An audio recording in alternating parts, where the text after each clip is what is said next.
گوش میکنن بعد گوش میکنن بهترشون میکنن. خب نه بحث سر این است که اولا خب این آیه را هیچ کدوم از آقایون مجتهدی در بحث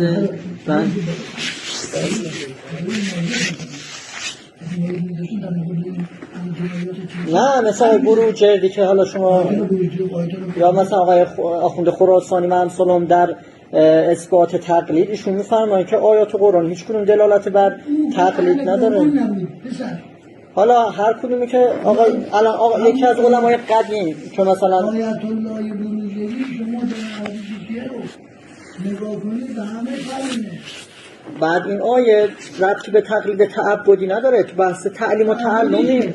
تعبد همین است که طرف مجتهد بگه آقا قول من، فتوای من، فهم من در حق عامی فی نفس حجیت داره. یعنی بله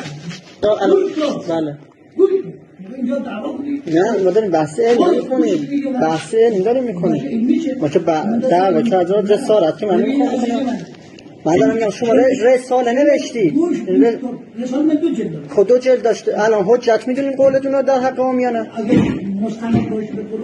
خب اگه طرف شک کنه اگه مقلد شک کرد بازم حجت یا نه؟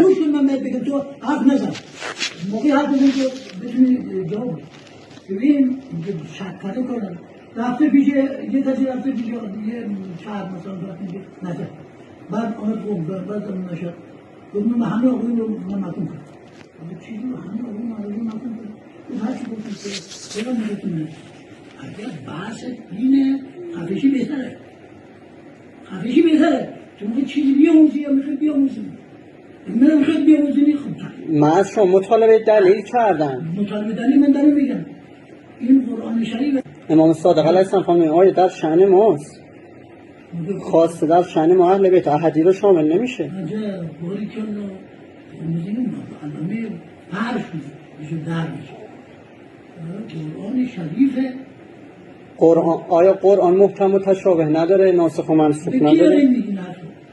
خب شما معصومین الان اسمت دارین. خب شما اینجور که فوش میدین یعنی چه؟ یعنی من امام معصومم حجت آقا مرجع میگه حجت خداست، مرجع میگه حجت خداست. خفه شو گفت خفه شو یعنی خفه شو درست یعنی باید همین بلا مطالبه دلیله. سلام این همین